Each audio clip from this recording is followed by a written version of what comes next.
Hello friends, book insider पर आप सभी का स्वागत है। आज हम बात करने वाले हैं disrupt you by Jay Samit book के बारे में। हरजस हमेशा से अपनी लाइफ को लेकर कुछ कंफ्यूज था। उसका एक छोटा सा स्टार्टअप था जो बस ठीक ठाक चल रहा था, लेकिन हरजस को लगता था कि वो कहीं फंस गया है। हर रोज वही रूटीन, काम पर जाना, कुछ डेडलाइंस पूरी करना और फिर घर आकर उसी फ्रस्ट्रेशन में घुटते रहना। एक दिन अपने ऑफिस के पास की एक छोटी सी बुक शॉप में उसने एक किताब देखी, disrupt you by Jay Samit. किताब का नाम उसे इंस्टेंटली कनेक्ट कर गया। उसे लगा, यार ये शायद वही चीज़ है जो मुझे चाहिए। बिना ज़्यादा सोचे समझे उसने किताब खरीद ली और घर आकर पढ़ना शुरू कर दिया। पहला चैप्टर शुरू हुआ, embrace change as an opportunity. Harjas ने पढ़ना शुरू किया और महसूस किया कि ये चैप्टर जैसे उसी की कहानी सुना रहा हो। जे समिट ने लिखा था कि हर डिसरप्शन एक अपॉर्चुनिटी है, एक मौका है चीज़ों को डिफरेंटली देखने का। लेकिन हरजस को लगा, यार ये तो कहना इजी है, करना मुश्किल। फिर भी क्यूरियोसिटी ने उसे पढ़ने पर मजबूर कर दिया। चैप्टर में एक लाइन ने उसे खास तौर पर इम्पैक्ट किया, change is inevitable but how you respond to it defines your future. उसने किताब बंद की और सोचने लगा, मैं हर बार चेंज से डरता क्यों हूँ? हर छोटी बड़ी प्रॉब्लम को मैं बस एक हर्डल मानता हूँ। क्या ये पॉसिबल है कि मैं उन्हें एक चांस की तरह देखूं? अगले दिन ऑफिस में उसे पहला मौका मिला इस नए माइंडसेट को अप्लाई करने का। उसका एक बड़ा क्लाइंट लास्ट मिनट पर डील कैंसिल करने की बात करने लगा। पहले तो हरजस पैनिक मोड में चला गया, लेकिन फिर उसने जे समिट की बात याद की। उसने खुद से कहा, मे बी ये भी एक अपॉर्चुनिटी है कुछ नया एक्सप्लोर करने की। उसने काल्मली क्लाइंट से बात की, उसकी प्रॉब्लम्स को समझा और डील को स्लाइटली मॉडिफाई करने का सजेशन दिया। सरप्राइजिंगली क्लाइंट अग्री हो गया। हरजस को समझ आया कि वो पैनिक करके शायद इस डील को पूरी तरह खो देता, लेकिन चेंज को एक्सेप्ट करके उसने इसे बचा लिया। उस शाम घर आकर उसने खुद से एक सवाल पूछा, अगर मैं हर चैलेंज को ऐसे ही ट्रीट करूं तो मेरी लाइफ कितनी बदल सकती है? एक दिन जब वो अपनी छत पर बैठा था, उसने अपने पुराने फेलियर्स के बारे में सोचना शुरू किया। उसे याद आया कि कैसे कुछ साल पहले उसने एक नई प्रोडक्ट लाइन लॉन्च की थी, लेकिन वो फ्लॉप हो गई। उस टाइम उसे लगा था कि उसने अपनी सबसे बड़ी गलती कर दी, लेकिन अब उस चैप्टर को पढ़ने के बाद उसने रियलाइज किया कि वो फेलियर असल में उसके लिए एक बड़ा लेसन था। उसने सीखा था कि कस्टमर्स की सही नीड समझे बिना कोई प्रोडक्ट बनाना बेवकूफ़ी है। उसने खुद से वादा किया कि वो अब अपने हर फेलियर को एक लेसन की तरह देखेगा। हरजस की सोच धीरे धीरे बदलने लगी। एक दिन जब उसकी टीम में किसी ने एक रिस्की आइडिया प्रपोज किया, तो पहले की तरह उसे रिजेक्ट करने की बजाय उसने सोचा, व्हाई नॉट, रिस्क में ही तो ग्रोथ है। उसने उस आइडिया पर एक्सपेरिमेंट करने का फैसला किया। भले ही वो आइडिया पूरी तरह काम ना आया हो, लेकिन टीम ने उस प्रोसेस में कई नई चीज़ें सीखी। हरजस को लगा कि शायद यही डिसरप्शन का असली मीनिंग है, एक ऐसी माइंडसेट डेवलप करना जो हर फेलियर और हर चैलेंज में ग्रोथ देख सके। इस बीच हरजस की पर्सनल लाइफ भी धीरे धीरे बदल रही थी। वो पहले छोटी छोटी चीज़ों को लेकर बेहद अपसेट हो जाता था, जैसे अगर कोई प्लान कैंसिल हो जाए या ट्रैफिक में फंस जाए तो उसका पूरा मूड खराब हो जाता था। लेकिन अब उसने इन चीज़ों को डिफरेंटली देखना शुरू कर दिया। एक दिन जब उसका दोस्त अचानक किसी काम की वजह से मिलने नहीं आ पाया, तो पहले वो अनॉयड होता, लेकिन अब उसने सोचा, चलो इस फ्री टाइम का यूज़ कुछ नया सीखने में करते हैं। उसने अपना लैपटॉप उठाया और ऑनलाइन कोडिंग क्लास ज्वाइन कर ली, जो वो लंबे समय से टाल रहा था। धीरे धीरे हरजस ने महसूस किया कि उसकी माइंडसेट शिफ्ट हो रही है। उसे अब डर नहीं लगता था कि अगर कुछ गलत हुआ तो क्या होगा, बल्कि वो ये सोचने लगा कि अगर ये गलती हुई तो मुझे क्या नया सीखने को मिलेगा। किताब के उस पहले चैप्टर ने उसकी लाइफ का पर्सपेक्टिव बदल दिया था। उसने खुद से कहा, यार अगर एक चैप्टर से इतना इम्पैक्ट हो सकता है तो पूरी किताब पढ़ने के बाद क्या होगा। अब हरजस के लिए हर दिन एक नए एडवेंचर की तरह था। वो पहले जैसी बोरिंग रूटीन में नहीं फंसा था। हर दिन उसे लगता था कि उसे कुछ नया ट्राई करना है, कुछ नया सीखना है। उसने अपनी टीम को भी इनकरेज करना शुरू किया कि वो भी नए आइडियाज लेकर आए। धीरे धीरे उसकी कंपनी में एक नई एनर्जी आने लगी। एक दिन उसने अपनी डायरी में लिखा, डिसरप्शन सिर्फ बाहर नहीं होता, यह अंदर से शुरू होता है।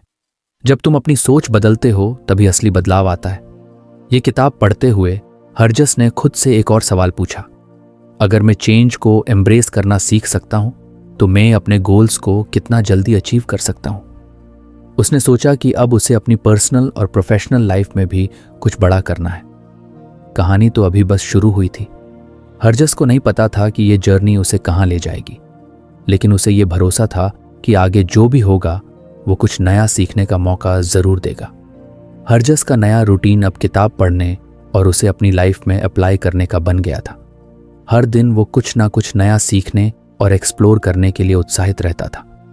पहला चैप्टर पढ़ने और उसे प्रैक्टिकली अप्लाई करने के बाद उसने महसूस किया था कि असली बदलाव माइंडसेट में होता है।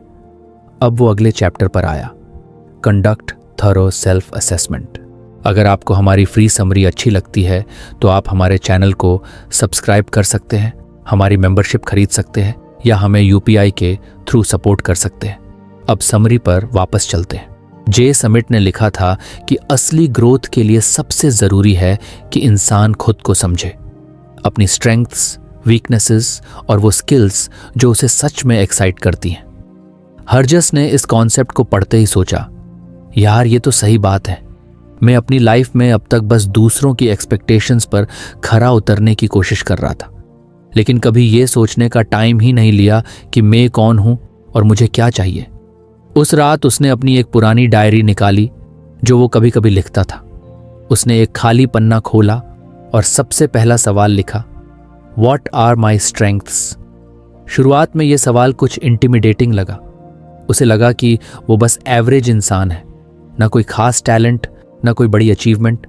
लेकिन फिर उसने सोचा, अगर जे समिट कह रहे हैं कि हर इंसान की यूनिक स्ट्रेंथ होती है तो मेरी भी जरूर होगी। उसने अपने बारे में सोचना शुरू किया। कुछ देर बाद उसे एहसास हुआ कि वो लोगों से अच्छी तरह कम्युनिकेट कर सकता है। चाहे टीम के मेंबर्स हों या क्लाइंट्स, वो हमेशा उनकी बात ध्यान से सुनता और उन्हें कंफर्ट जोन में फील कराता था। उसने इसे अपनी फर्स्ट स्ट्रेंथ के तौर पर लिखा, स्ट्रॉन्ग कम्युनिकेशन एंड एम्पैथी। इसके बाद उसने वीकनेसेस पर ध्यान दिया। यह करना कुछ अनकंफर्टेबल था, लेकिन उसने खुद से ऑनेस्ट रहने का फैसला किया।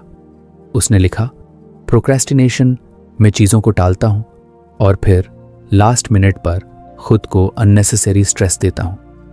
Fear of taking big risks, मैं अक्सर सेफ ऑप्शंस चूज करता हूं। जब उसने स्ट्रेंथ्स और वीकनेसेस को साइड बाय साइड देखा तो उसे लगा कि ये एक तरह का मैप है जो उसे बताता है कि वो कहाँ इंप्रूव कर सकता है और अपनी स्ट्रेंथ का यूज कैसे कर सकता है। अगले दिन ऑफिस में उसने एक छोटा एक्सपेरिमेंट किया। वो अपनी प्रोक्रेस्टिनेशन वाली वीकनेस को टैकल करना चाहता था।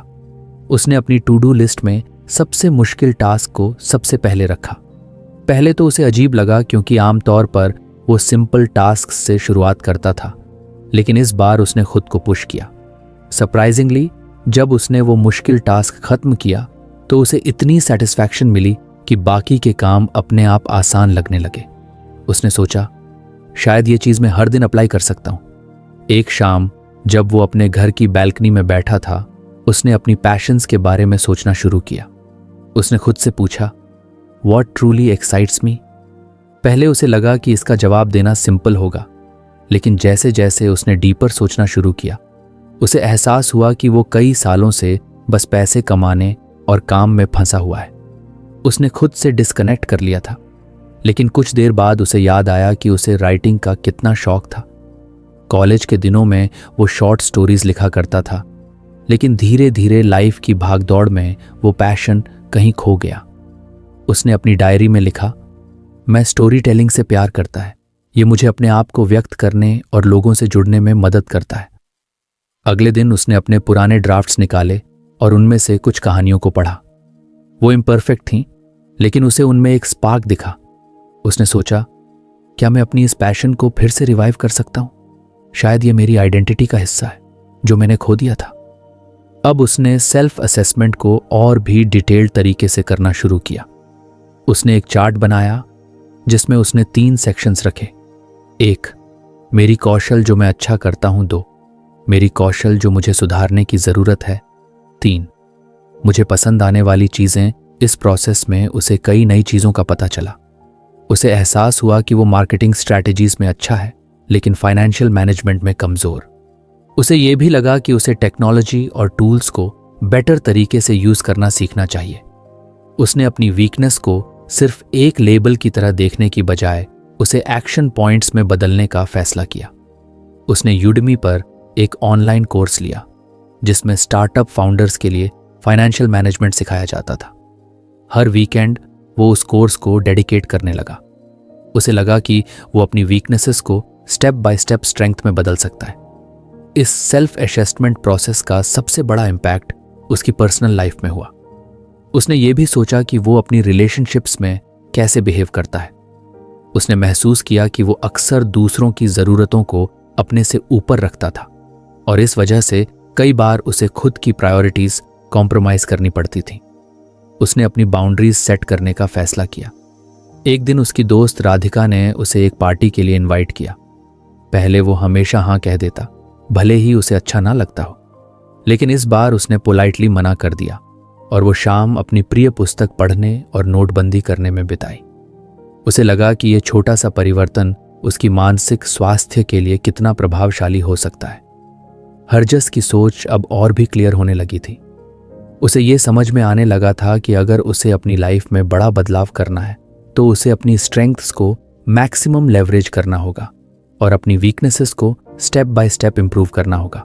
एक दिन ऑफिस में उसने अपनी टीम को एक एक्सरसाइज दी। उसने कहा, हर कोई अपनी 3 सबसे बड़ी स्ट्रेंथ्स और वीकनेसेस लिखे। फिर सोचो कि कैसे हम अपनी स्ट्रेंथ्स को टीम की प्रोडक्टिविटी बढ़ाने के लिए यूज कर सकते हैं। यह एक्सरसाइज टीम के लिए आई ओपनर साबित हुई। सबने महसूस किया कि उनकी संयुक्त ताकतें उनकी कमजोरियों को छुपा सकती हैं। उस रात हरजस ने एक नोट लिखा, जब तक हम खुद को नहीं समझेंगे तब तक हम दूसरों से या अपनी लाइफ से सही एक्सपेक्टेशंस नहीं रख सकते। सेल्फ असेसमेंट सिर्फ हमारे बारे में नहीं है, ये हमारी सराउंडिंग्स को बेटर तरीके से हैंडल करने की एबिलिटी देता है। हरजस को अब यह समझ में आने लगा था कि सेल्फ असेसमेंट एक ऑन गोइंग प्रोसेस है।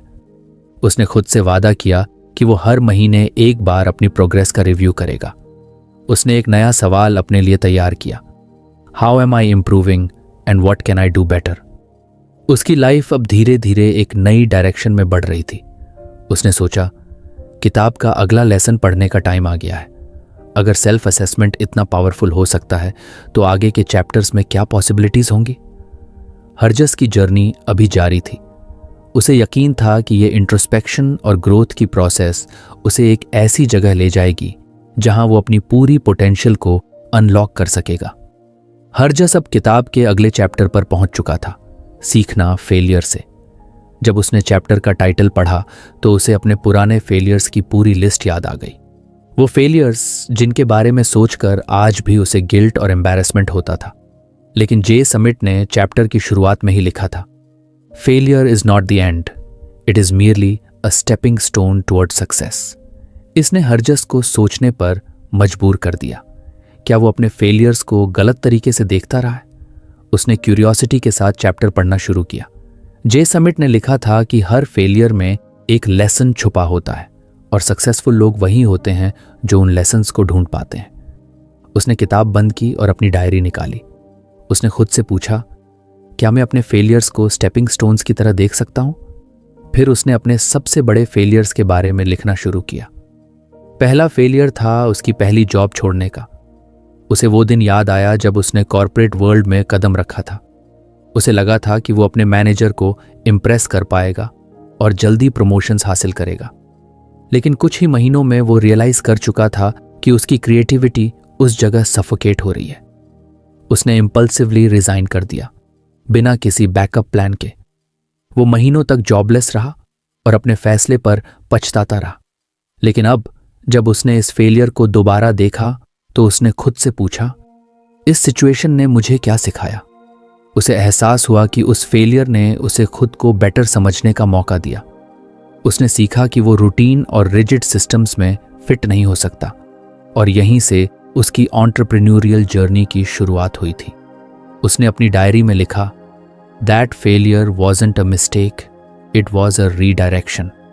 उसने अपने दूसरे फेलियर्स के बारे में भी सोचना शुरू किया। एक बार उसने अपने स्टार्टअप में एक बहुत बड़ी डील पर काम किया था। उसने दिन रात मेहनत की, लेकिन क्लाइंट ने डील रिजेक्ट कर दी। उस वक्त उसे लगा था कि उसकी सारी मेहनत बेकार चली गई, लेकिन अब हाइंडसाइट में देखते हुए उसे एहसास हुआ कि वो रिजेक्शन उसके लिए एक वेकअप कॉल था। उसने उस रिजेक्शन की वजहों को एनालाइज किया और पाया कि उसने मार्केट रिसर्च पर ध्यान नहीं दिया था। उस लेसन ने उसे बाद में कई डील्स जीतने में मदद की। हरजस ने एक नई आदत डेवलप करने का फैसला किया। हर फेलियर के बाद वो खुद से 3 सवाल पूछेगा। What went wrong? 2. What could I have done differently? 3. What did I learn from this experience? एक दिन ऑफिस में उसे इस नई माइंडसेट को टेस्ट करने का मौका मिला। उसकी टीम ने एक नया प्रोडक्ट लॉन्च किया था, लेकिन मार्केट से नेगेटिव फीडबैक आने लगा।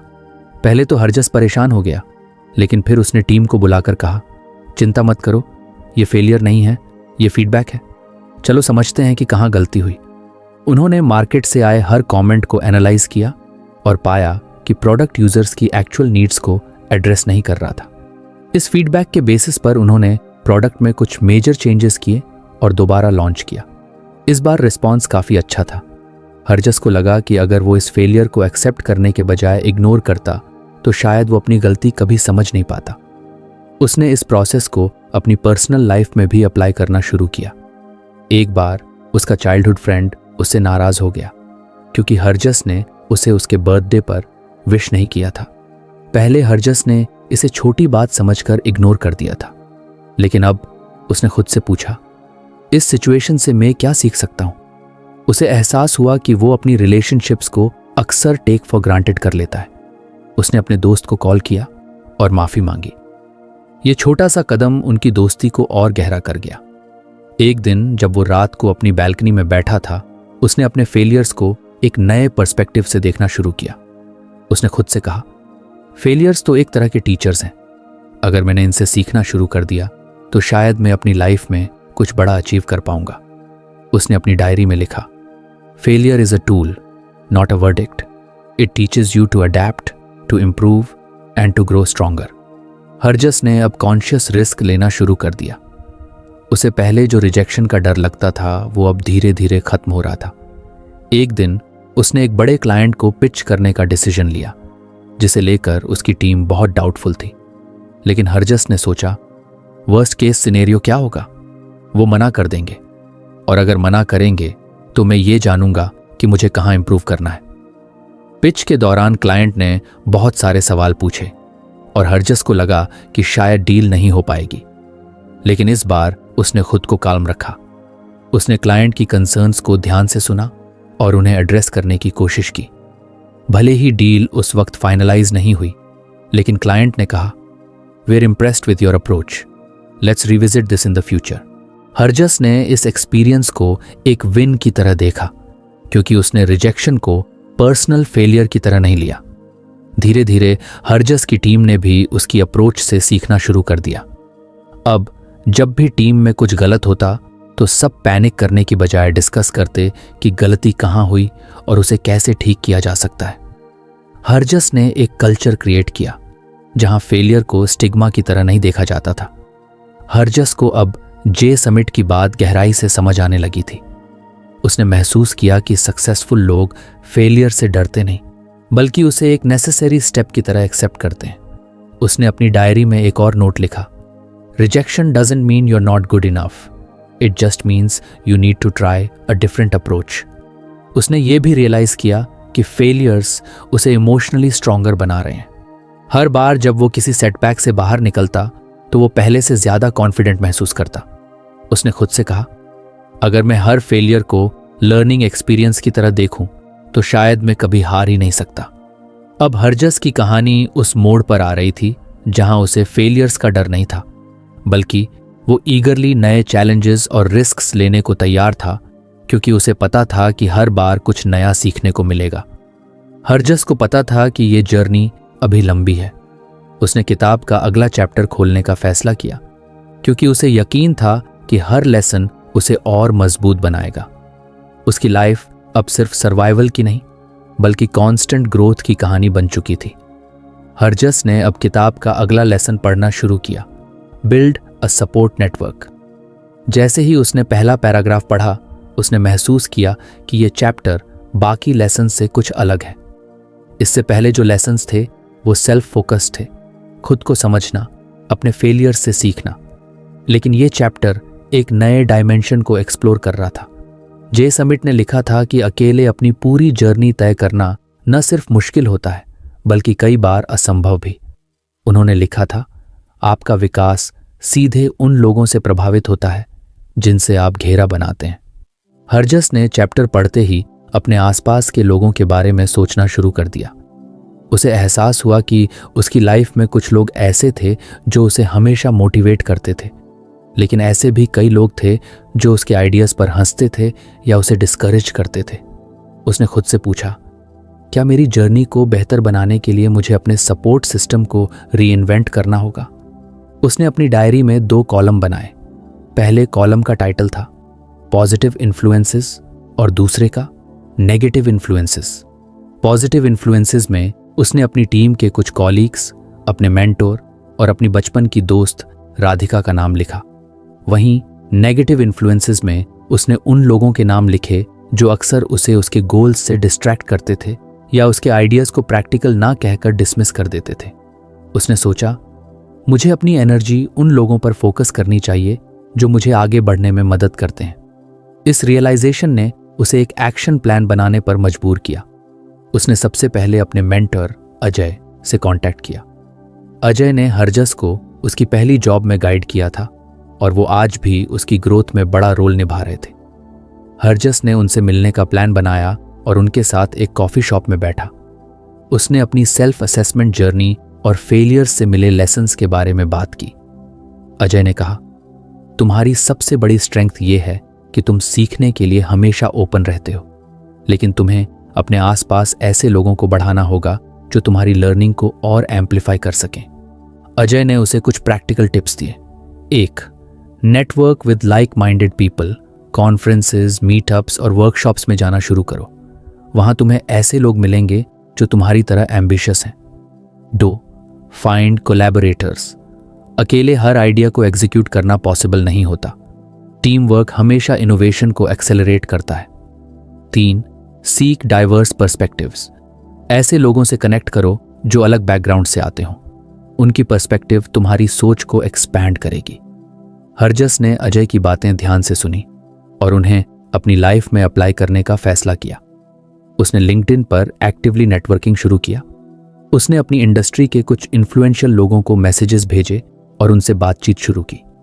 पहले उसे डर लगता था कि शायद लोग उसे इग्नोर कर देंगे, लेकिन सरप्राइजिंगली कई लोगों ने उसे रिप्लाई किया और अपने एक्सपीरियंसेस शेयर किए। उसने उन कॉन्वर्सेशन से काफ़ी कुछ सीखा। एक दिन उसने राधिका से बात की। राधिका ने हमेशा उसकी राइटिंग और क्रिएटिव आइडियाज़ को सपोर्ट किया था।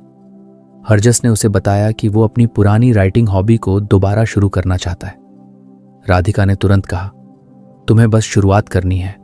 मैं तुम्हारे ड्राफ्ट्स पढ़ने और फीडबैक देने के लिए हमेशा अवेलेबल हूं। राधिका की यह बात सुनकर हरजस को एहसास हुआ कि सपोर्ट नेटवर्क सिर्फ प्रोफेशनल कनेक्शंस तक सीमित नहीं है। दोस्तों और परिवार का एनकरेजमेंट भी उतना ही इंपॉर्टेंट है।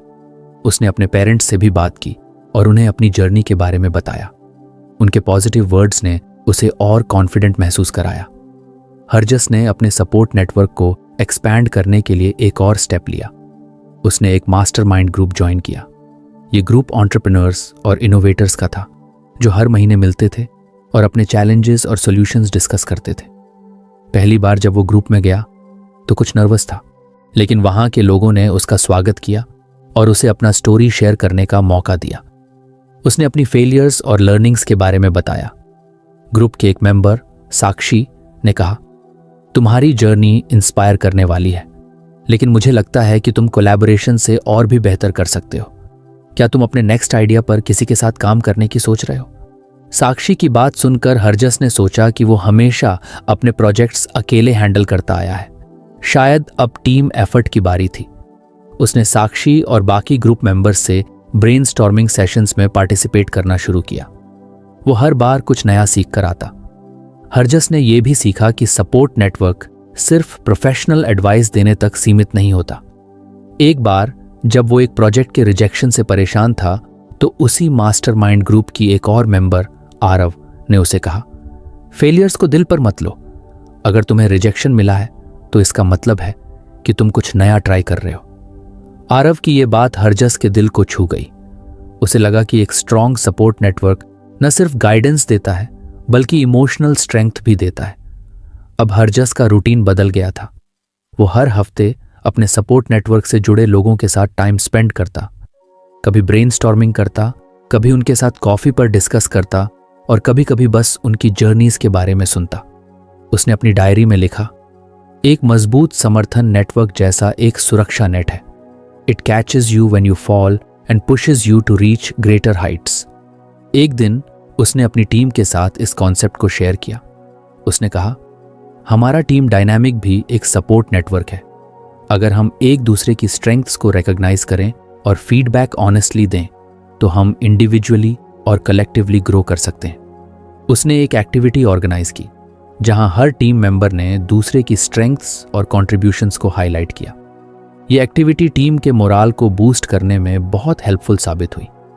हरजस को अब समझ में आ गया था कि अकेले सफल होना एक मिथ है।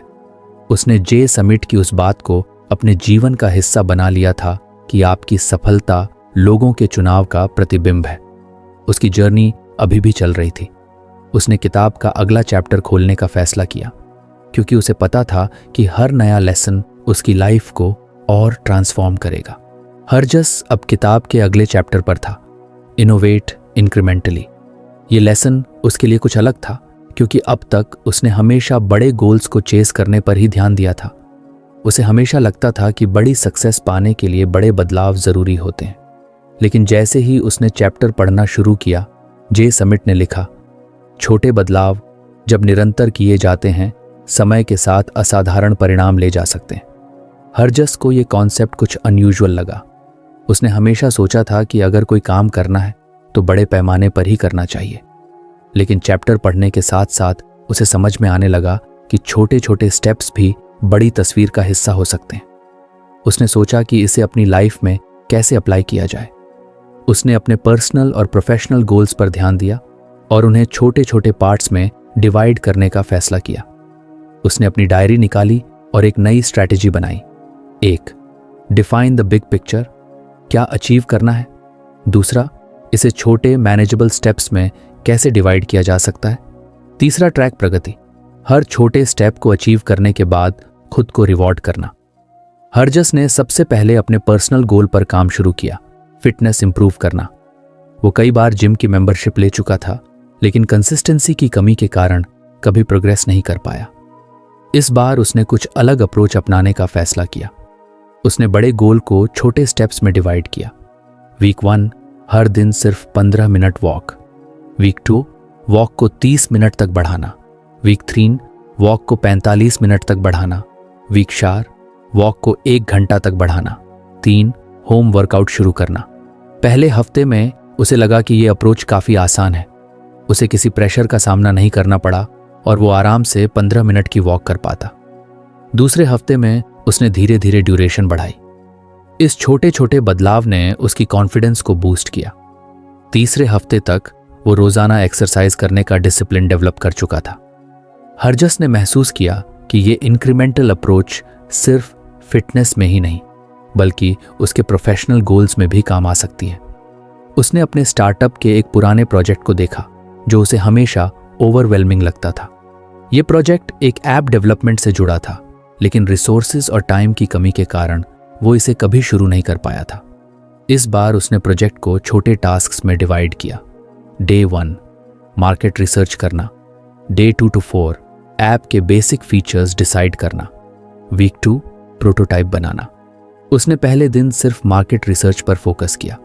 जब रिसर्च कंप्लीट हुआ तो उसे सेटिस्फैक्शन महसूस हुई और दूसरे स्टेप पर जाने का कॉन्फिडेंस मिला। कुछ हफ्तों में उसने ऐप का प्रोटोटाइप तैयार कर लिया। वो खुद हैरान था कि छोटे छोटे स्टेप्स ने इतना बड़ा डिफरेंस क्रिएट कर दिया। इस दौरान उसने अपनी टीम के साथ भी इंक्रीमेंटल इनोवेशन की कॉन्सेप्ट को शेयर किया। उसने टीम मीटिंग में कहा, हमें हर बार बड़े बदलाव करने की ज़रूरत नहीं है। अगर हम हर दिन कुछ कुछ इम्प्रूव करें तो साल के अंत तक बड़ा डिफरेंस दिखेगा। उन्होंने टीम की प्रोडक्टिविटी बढ़ाने के लिए एक नया सिस्टम इम्प्लीमेंट किया। हर दिन हर मेंबर अपने टास्क्स को प्रायोरिटाइज करता। हर हफ्ते टीम कलेक्टिवली रिव्यू करती कि पिछले हफ्ते क्या अचीव हुआ। हर महीने बड़े गोल्स के साथ प्रोग्रेस कंपेयर किया जाता। यह सिस्टम इतना इफेक्टिव साबित हुआ कि टीम का मोराल और परफॉर्मेंस दोनों इंप्रूव हो गए। हरजस ने इस अप्रोच को अपने क्रिएटिव हॉबीज में भी अप्लाई किया।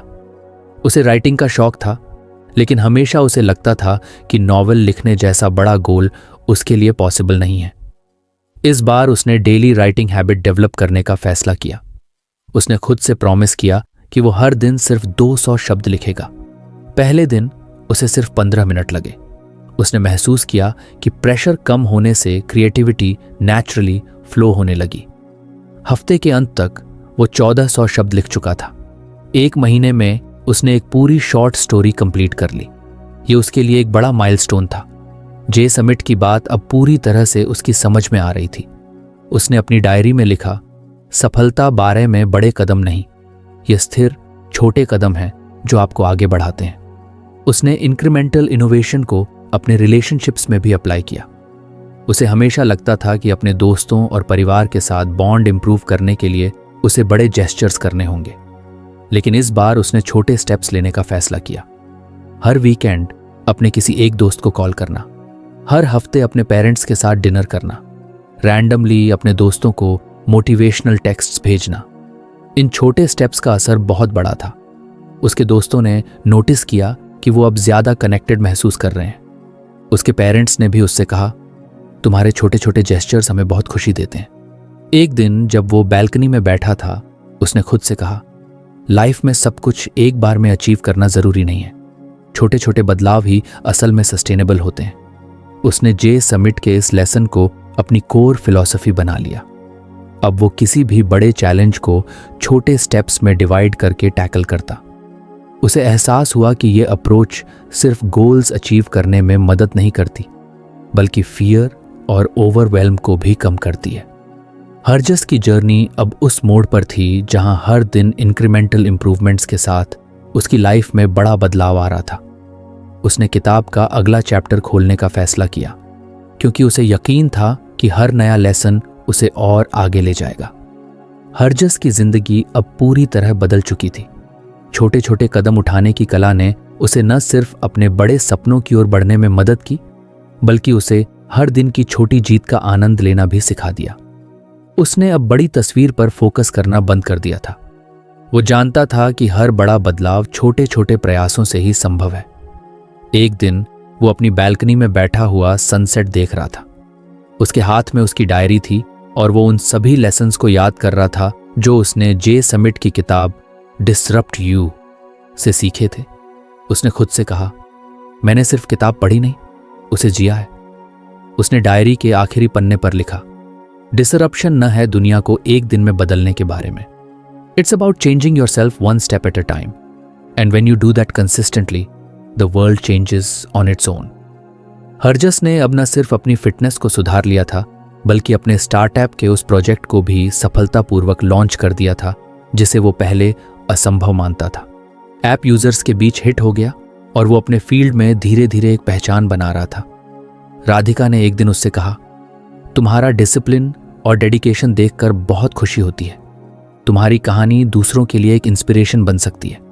हरजस ने मुस्कुराते हुए जवाब दिया, ये सब मेरे आसपास के लोगों और छोटे छोटे कदमों की ताकत का कमाल है। मैंने सीखा कि हर जर्नी में सबसे ज़रूरी चीज़ है कंसिस्टेंसी। उसने अपनी टीम के साथ भी एक छोटा सेलिब्रेशन रखा। वहाँ उसने अपनी जर्नी के बारे में बात की। उसने कहा, मैंने सीखा है कि इनोवेशन का मतलब हमेशा बड़ा बदलाव नहीं होता। अगर हम रोज़ 1% बेहतर होने पर ध्यान दें तो साल के अंत तक हम 365% बेहतर हो सकते हैं। यही इंक्रीमेंटल इनोवेशन है। उसके शब्दों ने उसकी टीम और दोस्तों को इंस्पायर किया। धीरे धीरे उसकी कहानी और फिलॉसफी कई लोगों तक पहुंचने लगी। हरजस अब एक नई किताब लिखने की सोच रहा था, अपने लेसन्स और जर्नी को एक ऐसी कहानी में बदलने के लिए जो दूसरों को भी खुद को डिसरप्ट करने की ताकत दे सके। उसे अब यकीन था कि बदलाव का असली मतलब छोटे छोटे कदमों के जरिए एक बेहतर जिंदगी बनाना है। हरजस की कहानी यहीं खत्म नहीं होती। वो जानता था कि उसकी जर्नी अभी भी जारी है। नई चैलेंजेस आएंगे, नए लेसन्स मिलेंगे, लेकिन उसने अपने अंदर वो रेजिलियंस और डिसिप्लिन डेवलप कर लिया था जो हर ऑब्स्टिकल को अपॉर्चुनिटी में बदल सकता है। सनसेट के उस खूबसूरत पल में हरजस ने किताब का आखिरी लेसन पढ़ने के लिए उसे हाथ में उठाया। उसकी आंखों में अब एक नई चमक थी और दिल में विश्वास कि अगला कदम भी उतना ही मीनिंगफुल होगा जितना पिछला। तो फ्रेंड्स, ये थी हमारी आज की बुक समरी। आपको कैसी लगी कमेंट करके ज़रूर बताएं और धन्यवाद आपका समरी एंड तक सुनने के लिए।